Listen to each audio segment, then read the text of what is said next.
Magandang umaga po sa ating lahat. Sa ngalan po ng GMA Christian Alliance Church, inaanyayahan po namin kayo na patuloy tayong magpuri sa ating Panginoon. Dahil hindi hadlang na tayo'y magkakalayo. Hindi hadlang ang ating pinagdadaanan ngayon. Pagkos ito ang panahon na pag-iisahin tayo ng ating Diyos na buhay sa isang Espiritu. Manalangin po tayo. Panginoon, nagpapasalamat po kami dahil sa lahat ng pinagdadaanan namin. Alam po namin, Panginoon, na Diyos ka pa rin sa amin. Hindi kayo titigil sa pagmamahal sa amin. Hindi kayo titigil sa pagiging sovereign God sa buhay sa bawat isa sa amin, Panginoon. Salamat dahil sa umagang ito, O God, maaari namin handog sa iyo ng buong puso ang aming papuri at pasasalamat. Magpapakumbaba kami, Panginoon, sa aming nag-iisang buhay na Diyos sa aming buhay.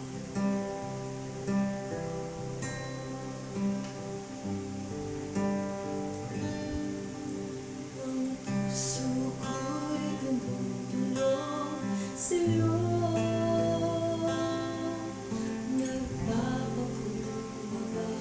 Nagsusumamo pag-hinda pa din mo. Ikaw ay mamasdan, makaliit ka, sa'yo'y pumisan. Ang puso ko'y dumudulog sa'yo.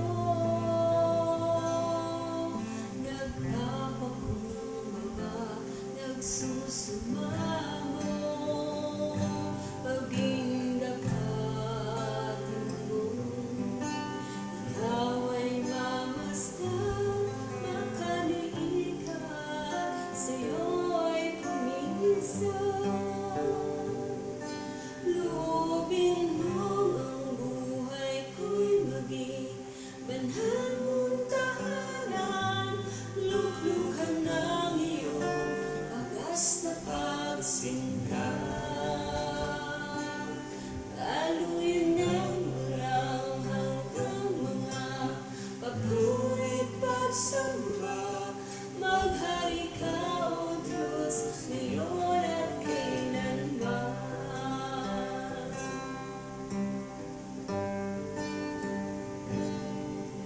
Ang puso ko'y dumudulog sa'yo.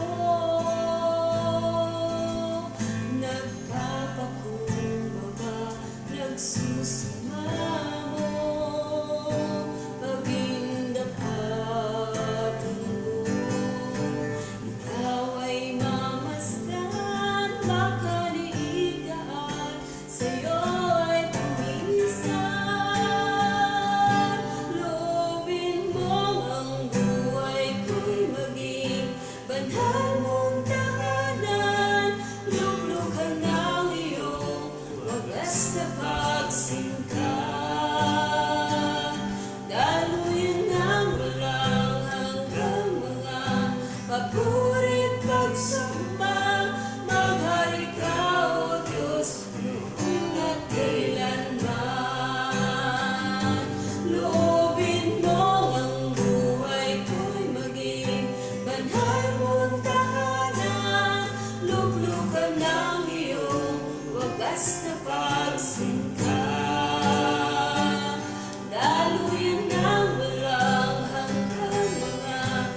sa buong mundo na ikaw ay aming Diyos, ang aming dakilang manggagamot, ang aming tunay na Diyos.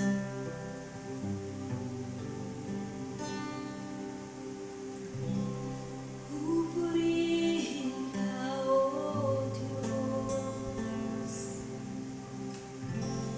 ang aming alay ay pagsamba.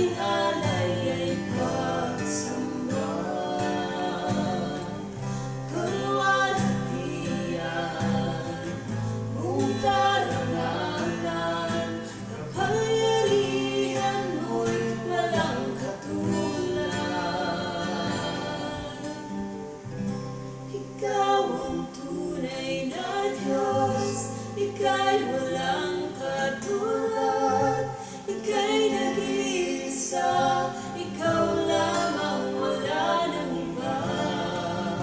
Sa'yo ang aming awit, tingin ang aming tinig, sisigaw sa buong mundo, pagkakilaan mo.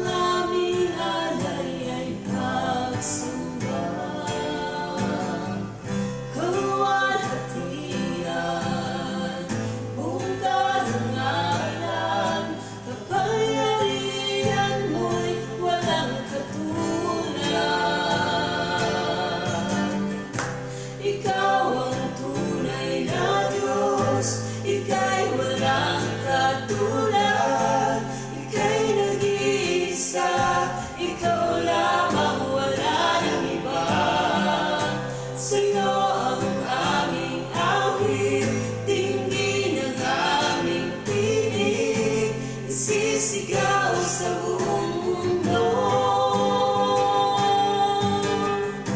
ikaw ang tunay na Diyos, ika'y walang katulad, ika'y nag-iisa, ikaw lamang, wala nang iba. Sa'yo ang aming awit, dinggin ang aming tinig, sisigaw sa buong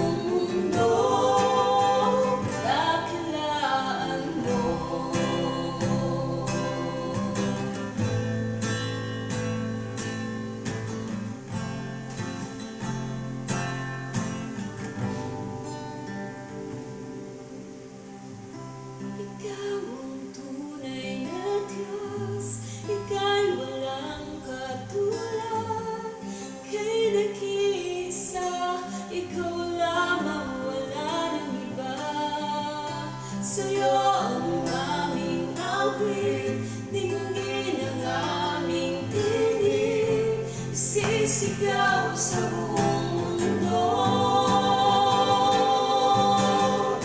Ikaw ang tunay na Diyos, ika'y walang katulad, ika'y nag-iisa, ikaw lamang, wala nang iba. Sa'yo dinggin ang aming tinig, sisigaw sa buong mundo. Ikaw ang tunay na Diyos, ika'y walang katulad, ika'y nag-iisa, ikaw lamang, wala nang iba. Sa'yo ang aming awit, sisigaw sa buong mundo, sisigaw sa buong mundo. mundo, isisigaw sa buong mundo, dakilaan mo,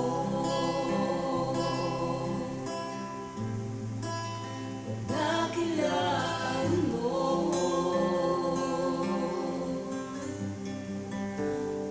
dakilaan mo.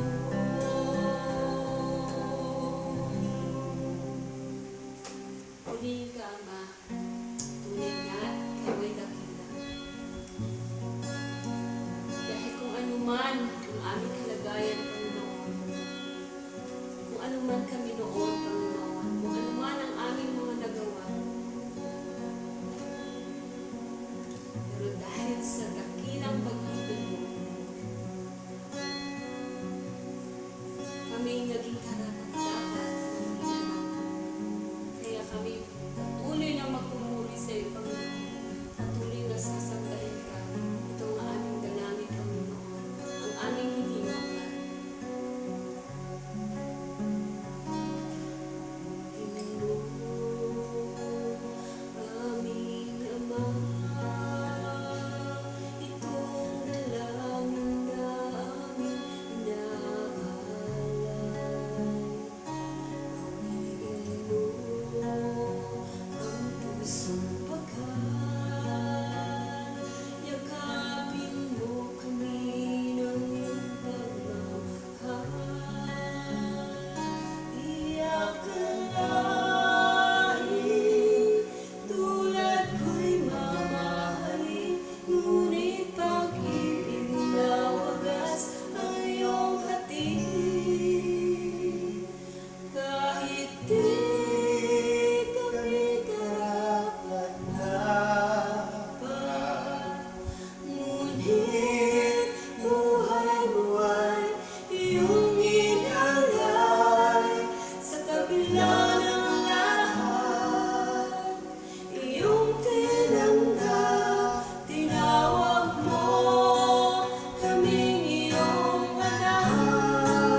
still have a living and loving God.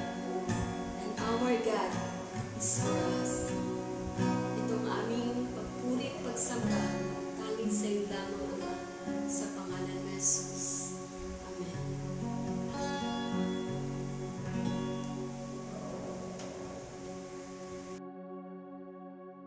Isang mapagpalang umaga po sa ating lahat. Isa na naman pong napakagandang umaga ang ipinagkaloob sa atin ng Panginoon, na kung saan atin naman siyang maitataas sa ating buhay sa pamamagitan ng pagbulay-bulay sa kanyang mga salita.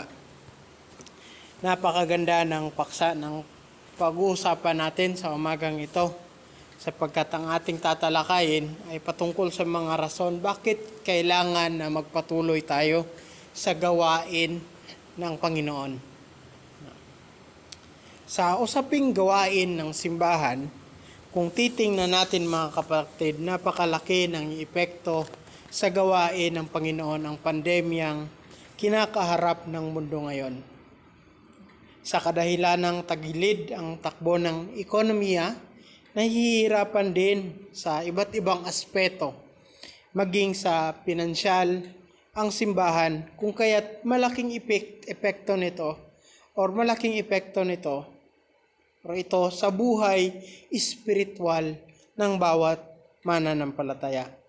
Ang tanong, magpapatuloy pa ba tayo sa ating pananampalataya sa Panginoon kahit na mayroon tayong kinakaharap na krisis? Kung ating babalikan, mga kapatid, ang salita ng Panginoon patungkol sa mga kinakaharap na iba't ibang sitwasyon sa buhay, ang mga mananampalataya din dati ay dumanas din ng pagsubok sa kanilang pananampalataya. Kaya naman sa araw na ito, mga kapatid, ating pagbubulay-bulayan ang salita ng Panginoon na nakasulat sa 2 Korinto, Kabanata 4, talata 7 hanggang 18. Babasahin ko po ang salita ng Panginoon. Sinabi po ng salita ng Panginoon, "Ngunit kaming pinagkakalooban ng kayamanang espiritual na ito ay hamak nasisidlan lamang tulad ng mga palayok, upang ipakilala ang dakilang kapangyarihang ito ay sa Diyos at hindi sa amin. Kabi-kabilaan ang pagpapahirap sa amin, ngunit di kami nalulupig. Kung minsay nababagabag kami, ngunit di nawawala ng pag-asa. Inuusig kami, ngunit hindi kami pinapabayaan ng Panginoon. Napapabagsak kami, ngunit di tuluyang napapatay. Lagi naming taglay sa aming katawan ang kamatayan ni Jesus, upang sa pamamagitan ng aming katawan ay mahayag ang kanyang buhay. Habang kami nabubuhay, lagi kaming nabibingit sa kamatayan alang-alang kay Jesus, upang sa aming katawang may kamatayan ay mahayag ang kanyang buhay. At habang kami dahan-dahang namamatay, kayo na may nagkakaroon ng buhay. Sinasabi ng kasulatang, nagsalita ako sapagkat ako'y sumampalataya. Sa ganoon ding diwa ng pananampalataya, nagsasalita kami dahil kami sumasampalataya. Sapagkat alam naming ang Diyos na muling bumuhay sa Panginoong Hesus ay siya ring bubuhay sa amin kasama si Jesus at magdadala sa atin sa kanyang piling. Ang lahat ng pagtitiis ko ay para sa kapakanan ninyo, upang sa pagdami ng mga nakakatanggap ng pagkaloob ng Diyos, lalo pang dumami ang magpapasalamat at magpupuri sa Kanya. Kaya't hindi kami nasisiraan ng loob, kahit na humihina ang aming katawang lupa, patuloy namang lumalakas ang aming spirito araw-araw. Ang bahagya at panandaliang kapighati ang dinaranas namin ngayon ay magbubunga ng kagalakang walang hanggan at walang katulad. Kaya't ang paningin namin ay nakatuon sa mga bagay na di nakikita at hindi sa mga bagay na nakikita, sapagkat panandalian lamang ang mga bagay na nakikita, ngunit walang hanggan ang mga bagay na di nakikita. Bago po tayo magpatuloy, tayo po ay lumapit sa Panginoon at tayo po ay manalangin. Diyos na makapangyarihan, sa araw po na ito, sa umagang ito, tinataas ka namin sa aming buhay. Inaanyayahan namin ang iyong banal na Espiritu na gumabay sa amin, Panginoon. Maging ang iyong salita, naway magbigay itong magsilbi itong pagkain sa buhay espiritual ng iyong mga anak, Panginoon. Naway mainggan niyo silang magpatuloy na manampalataya sa inyo, Panginoon. At patuloy na ipagpatuloy ang gawain na nasimulan. And Lord, wala kaming magagawa, wala ka sa aming buhay. Ibuhos mo nga po ang iyong makalangit na kalaman at karunungan sa bawat isa, ang mga taong nasa likod ng screen na ito, Panginoon, ang lahat ng nanonood nito, Panginoon. Itinataas namin lahat ng ito sa iyo. Sa pangalan ni Jesus. Amen at amen. Ang ating pag-uusapan sa umagang ito, mga kapatid, ay patungkol sa gawain or yung ministry. No? Ang pamagat ng ating pag-uusapan ay reasons to continue the ministry. Yun bang mga rason bakit kailangan natin magpatuloy sa gawain na ito? Sa gawain na ito. Kung titingnan natin, mga kapatid, may 3 rason na makikita natin sa 7 talata hanggang 18 talata sa 4 na kabanata ng 2 Korinto. 3 rason bakit kailangan nating magpatuloy sa ministry or magpatuloy sa gawain ng Panginoon. Unang rason, mga kapatid, reasons to continue in the ministry. We need to continue the ministry first so that people will be saved through the Lord Jesus Christ. Kung babalik po tayo sa pinakaunang talata, sa kabanatang ito, mga kapatid, mababasa po natin dyan sa 4 na talata. Sinabi po ni Pablo, dahil sa habag ng Diyos, ibinigay niya sa amin ang paglilingkod na ito, kaya't hindi humihina ang aming loob.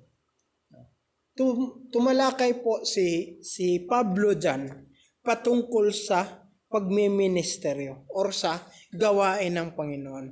Ito ang mga kadahilanan, kaya mababasa natin sa verse 7 to 8. Sinabi niya ang dahilan bakit kailangan magpatuloy sa ministry ng Panginoon.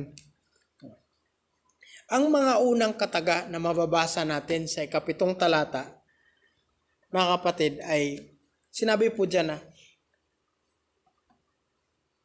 we have a treasure, sa wikang Ingles, we have treasure in jars of clay.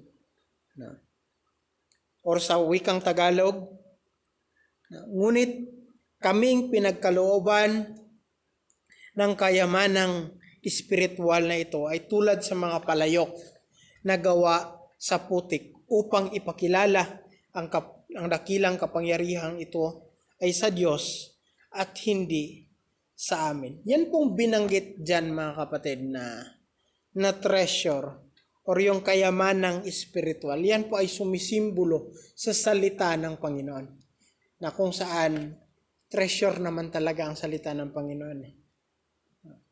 Na kapag nakita natin, na pag nakuha na natin ito, dapat pangalagaan natin. Ang treasure po na binanggit dyan ay sumisimbolo po yan sa salita ng Panginoon. At yung jars of clay naman po ay sumisimbolo po sa mga tao or yung mga nagdadala ng salita ng Panginoon. Ang tanong, bakit nga ba inihalin tulad ni Pablo ang mga nagdadala ng salita ng Panginoon sa jars of clay? Ito po ay dahil sa kadahilanan na ang mga tagapagsalita po or tagadala po ng mga salita ng Panginoon ay mga tao lamang. Siyempre, kung tao, may kahinaan, maraming weaknesses, marami kang makikitang mga kahinaan sa kanya. Weaknesses na makikita mo sa kanyang buhay. kinumpara siya sa jars of clay kasi ang karakteristik kasi ng jars of clay mga kapatid is that kung titingnan natin, oo, siya yung ginagamit noon. No? Sinisidlan siya ng tubig, pinapalamig niya yung tubig sa loob. Ang weakness lang nito is kapag nahulog ito mga kapatid is madali siyang mabasag. Same is true sa mga tao. Tayo kasing mga tao, fragile tayo eh. Madali tayong matukso, marami tayong kahinaan. Pero inahintulad tayo ni Pedro sa jars of clay. And the word of the Lord into treasure na upang ipakita na mas makapangyarihan ang Panginoon sa atin. No, hindi niya pinantay yung kapangyarihan o yung salita ng Panginoon sa nagdadala nito upang hindi tayo makapag-boost, hindi tayo makapagmayabang every time na may nako-convert. No? Kaya nga ang first reason natin is so that people will be saved through the Lord Jesus Christ. Yung treasure mga kapatid, that is through the power of the Lord Jesus Christ na nasisave yung tao. Na tayo instrumento lang. Kasi kapag tayo yung nagsisave ng tao, parang ibang usapan na yun eh. At may portion na pwede tayong magmayabang kapag sarili nating gawa yun. That's why it is through the mercy of the Lord Jesus Christ. Yung ibang version dyan. Kaya nga sinabi dito na dahil sa habag ng Diyos sa 4:1, kung babalikan mo yung 4:1, it is only the mercy of the Lord Jesus Christ. Sumunod naman dito mga kapatid, sa ika-8 hanggang ika-9 na talata, dito naman inilarawan ni Pablo kung paano sila naghirap sa gawain. Kasi kung tayo nahihirapan ngayon, naghirap din naman sila dati. Kung ngayon, nagtatago tayo, no, nag-iingat tayo because the virus is spreading. Kumakalat na yung virus. Dati din, pinipersecute sila eh. Hinahunting sila ng mga Romans upang sila ay i-persecute. Upang i-persecute sila. Kaya nga sinabi niya dyan, grabe yung paglalarawan ni Pedro dyan, sinabi niya na, kabi-kabilaan ang paghihirap sa amin, ngunit hindi kami nalupig. Para bang on the other term, pinaparusahan kami, pero hindi kami natinag. Kung minsan nababagabag kami, ngunit hindi kami nawawala ng pag-asa. You know what? In our situation right now,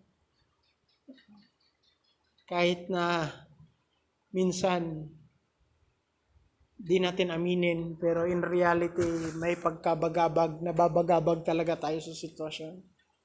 It's because ang kalaban natin ngayon is hindi nakikita eh. Hindi nakikita.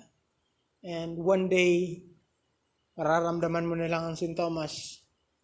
Tapos one day, you will lay on hospital. Di natin alam ang sitwasyon eh. Pero katulad ni Pablo, sinabi niya, kung minsan nababagabag, ngunit hindi kami nawawala ng pag-asa. Sa verse 9, inuusig kami, ngunit hindi kami pinapabayaan. Napapatumba kami, ngunit hindi kami lumbusang nalulubog. Ito yung mga hirap na dinanas ni Pablo dati. Kung ang ating dinaranas ngayon is itong pandemya, itong COVID-19, itong coronavirus, they have also theirs in their time, persecutions, yung pagmamaltrato sa kanila ng mga sundalo na halos ikamatay na nila.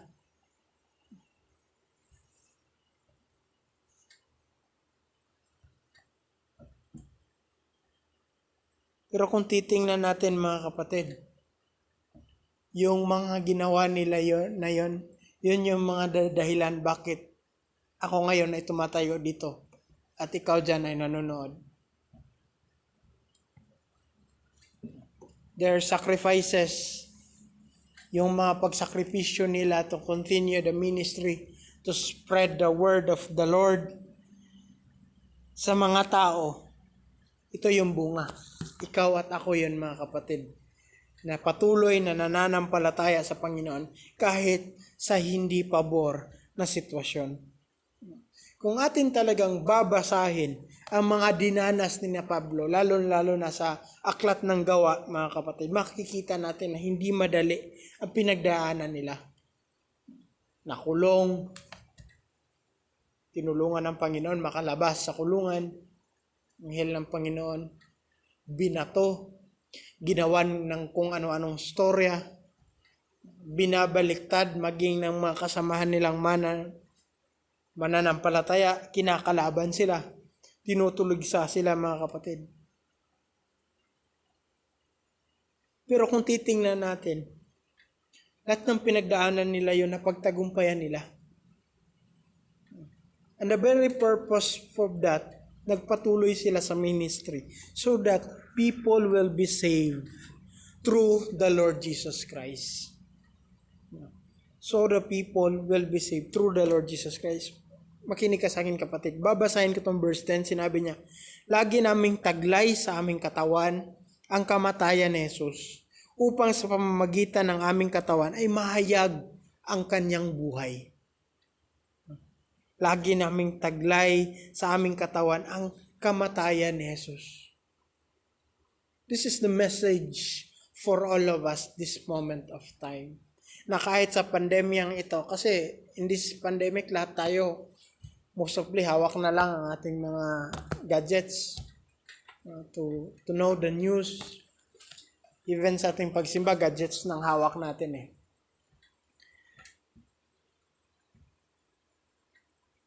Let us remember this, itong talatang ito na sinabi ni Pablo, na lagi naming taglay sa aming katawan ang kamatayan ni Jesus. The point here is that whenever we have an opportunity sa mga loved ones natin, sa mga kasamahan natin, sa mga kaibigan natin, to share the word of Jesus Christ through our gadgets, let's do it. Let's do it. That's the message of Paul. To continue the ministry so that the people will be saved through the Lord Jesus Christ. Magpatuloy tayo sa gawain na ito kahit na may pandemya, kahit nahihirapan tayo, we need to still serve the Lord faithfully. Yun ang nais ng Panginoon eh. Sabi niya sa verse 11, habang kami nabubuhay, lagi kaming nabibingit sa kamatayan. Alang-alang kay Jesus, sa aming katawan may kamatayan ay mahayag ang kanyang buhay. Minsan kahit na nasa bingit ng kamatayan sila, Pablo, nagpapatuloy sila para makita ng mga tao kung gaano sila kaseryoso sa kanilang pananampalataya sa Panginoon. In this moment of time, dito natin makikita kung paano tayo kaseryoso sa pananampalataya natin. How we invest time with the Lord, how you sacrifice for this length of time ngayon, na nanonood ka dito. To reflect on God's Word.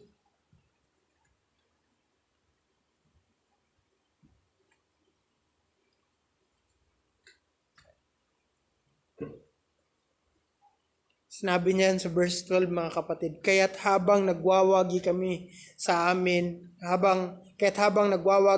ng kamatayan, nagwawagi naman sa inyo ang buhay.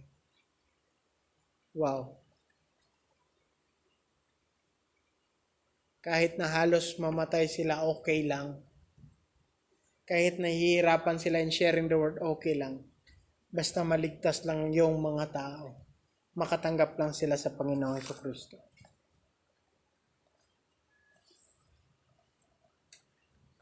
It's okay to sacrifice today your time sharing God's word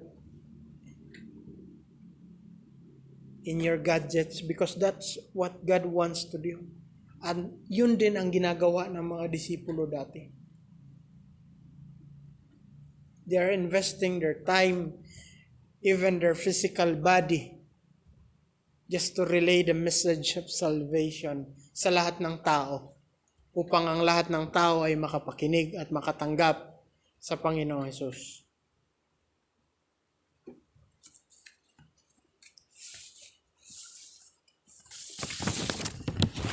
Kumusta mga kapatid?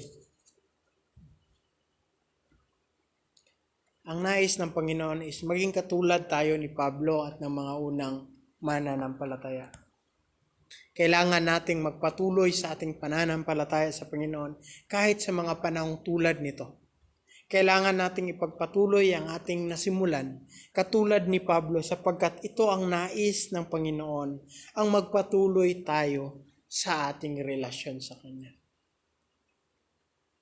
To continue in our relationship with Him and to continue to share the good news of salvation sa lahat ng kilala natin. Pangalawa mga kapatid, the reasons to continue the ministry. We need to continue the ministry of the Lord so that people will express their gratitude to God that will give Him glory. Kung titingnan natin sa verse 13 to 35 mga kapatid, kinote ito ni Pablo. Itong sinabi nito, nagsalita ako sapagkat ako'y sumampalataya. Galing ito sa aklat ng Psalm. Sa ganon ding diwa ng pananampalataya, nagsasalita kami dahil kami sumasampalataya. We speak because we believe. Kung totoo tayong mananampalataya sa Panginoon, we cannot help but to share God's word, to share God's love even in the midst of pandemic.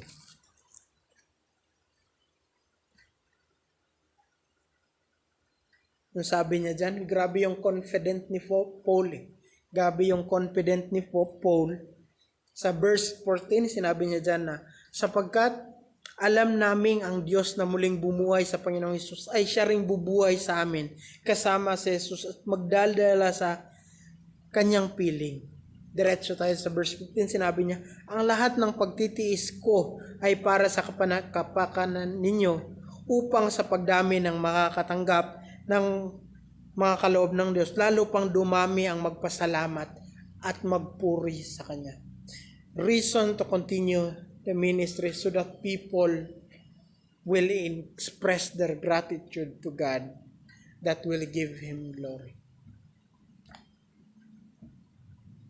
Paano mo sila makikita yung mga tao na sa paligid na makakapagpasalamat sa Panginoon if you are not speaking the goodness of the Lord in their life?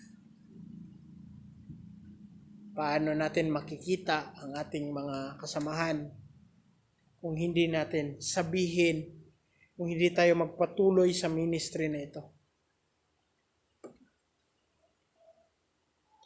As I am making a research na nag-browse ako sa web patungkol sa mga churches. Churches are greatly affected by the pandemic.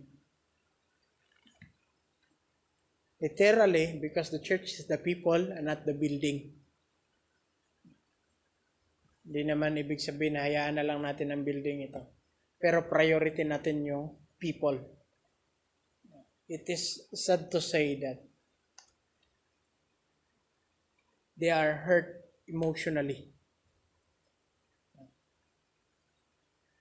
According sa isa pang survey na nabasa ko, even daw na hindi daw nagsimba, hindi daw sila nakakaputang simbahan. But more people today are drawing near to God. Well, still that's a good news in spiritual aspect.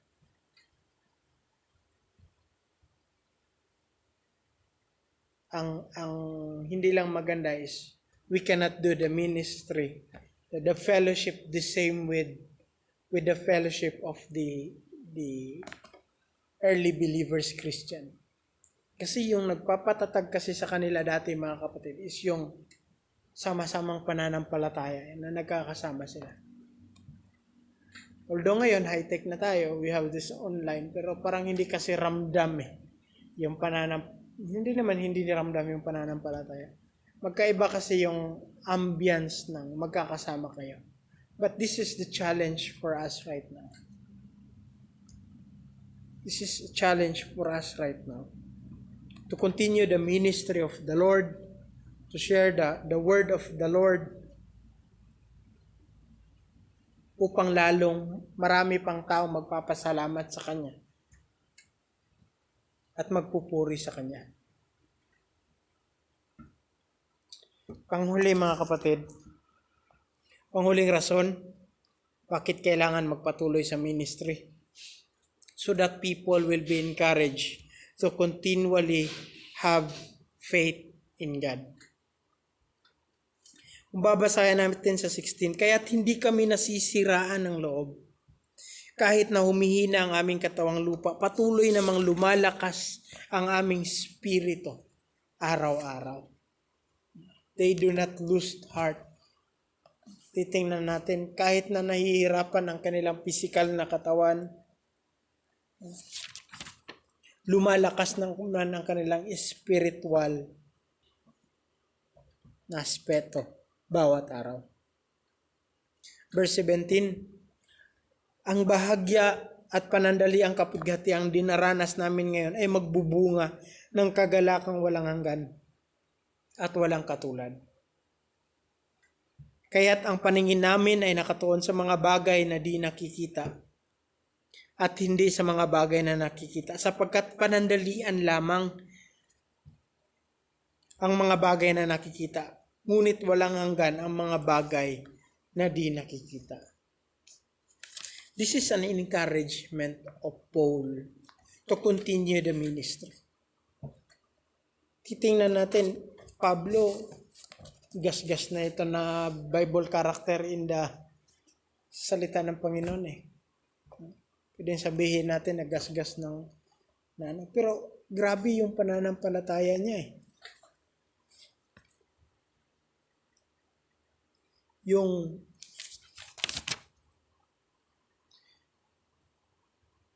Yung nahihinaan yung sinabi niya na humihina ang aming katawan lupa. Kasi si Pablo kasi may sakit siya And yung sakit niya na yun, kahit na nahihirapan siya, nagpapatuloy pa rin siya sa kanyang pananampalataya sa Panginoon. Even though binabato sila, tinutuligsa sila, maging mga kasamahan niya sa pananampalataya, hindi siya nagpadaig doon. Because he wants the Corinthians believers na magpatuloy sa kanilang pananampalataya sa Panginoon. Parang nagsiset siya ng example ba? Na ako nga, everyday, nahihirapan ang katawan namin. But we are renewed day by day.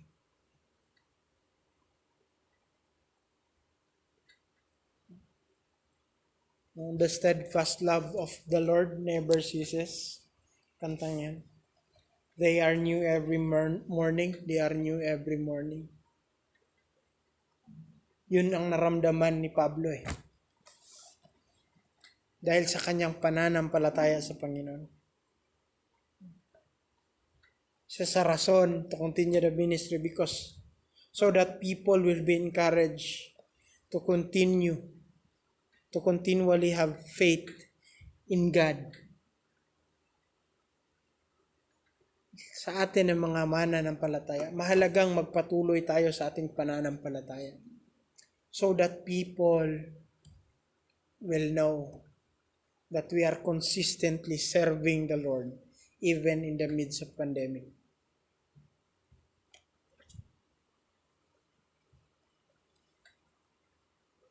Sabi niya dyan, kaya't ang paningin namin ay hindi nakatuon.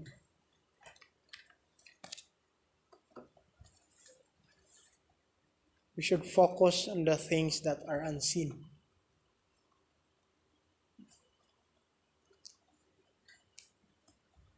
Yung mga bagay, kasi most of those things, yun ang Yun ang mga nagbibigay ng kaluwalhatian sa Panginoon eh. Kung nagmamahal tayo, we care for each other. Yun ang mga nais ng Panginoon na makita sa atin eh. Kaya mga kapatid, itong mga rason na ito na na pinakita ni Pablo dito para sa mga mga mananampalataya sa Korinto. We can also apply this in our life. So that people will be saved through the Lord Jesus Christ. Patuloy lang tayo upang ang mga tao makita nila na hindi tayo sumuko. And of course, we will share God's love to them. The message of God in their life. Second, so that people will express gratitude to God and will give glory unto Him. Third is so that people will be encouraged to continually have faith in God.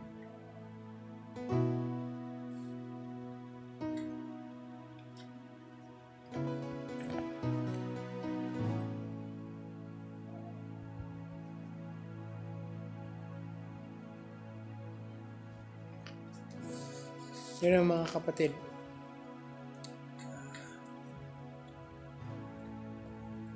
God wants us to continue in this ministry we have started. Hindi madali ang ministry natin ngayon. Tulad ng palagi kong sinasabi na isang swipe ka lang. Totoo po yun. What God wants in us is to continually serve Him. Probably God is asking us this moment of time to seek Him personally. Yun bang, may online naman. May online worship naman every Sunday. May mga verses naman na pinoprovide. May mga verses naman na makikita sa wall. May mga devotional videos naman na pinapalabas ang mga iba't ibang churches. But mind me, mga kapatid, I think God calls us to personally come to Him. Personally come to Him. And you know what? Kung palagi tayong makikipag-usap sa Panginoon, if we personally come to Him, mga kapatid, itong mga sinabi na mga rason na ito, we will do it directly. In this moment of pandemic, hindi lang naman pera ang kailangan ng tao. They also need God. Kasi yung pera mo, darating ang panahon, maubos yan eh. Pero pag ang Panginoon natanggap mo, hindi maubos yun. You will be with Him in the paradise. Eternal life. Hindi lang pera ang kailangan ng mga tao ngayon. They need God. And you are one of those instruments na masabi sa kanila that God loves them more than anything else. Kaya mga kapatid, naway nagsilbing aral sa atin ito. May this will be encouragement and reminders to all of us. We need to continue the ministry so that people will be saved through the Lord Jesus Christ by sharing His word, so that people will express their gratitude to God that will give Him glory, so that people will be encouraged to continually have faith in God. Patuloy din tayong manampalataya sa Panginoon. Pagpalain tayo ng Panginoon. Tayo po ay manalangin. Panginoon, sa umagang ito, tinataas ka po namin sa aming buhay at wala kaming magagawa kung wala ka sa aming buhay. Salamat sa iyong salita na nagpapatuloy, na nagpapaalala sa amin na iunahin ka sa aming buhay, Lord. We can do nothing, Lord, apart from you. Naway hindi makalimutan ng iyong mga anak ng iyong salita. Sealed it by your Holy Spirit in their hearts and minds. tinataas ko ang iyong salita, Panginoon. Naway may serve nito ang purpose sa kanilang buhay. Sa pangalan ni Jesus. Amen. At amen. Sa ulitin po, magandang umaga.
Magandang umaga sa ulitin po.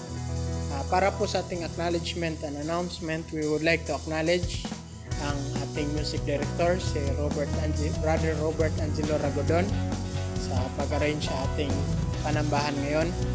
And maging sa ating praise and worship team, pagpalain kayo ng Panginoon. Sa lahat ng nag-song lead, sa nag-music, sa instrumentalist, pagpalain kayo ng Panginoon. Maging sa Sumilang Water Station, maraming salamat po sa patuloy na pagsusupply ng tubig dito sa simbahan.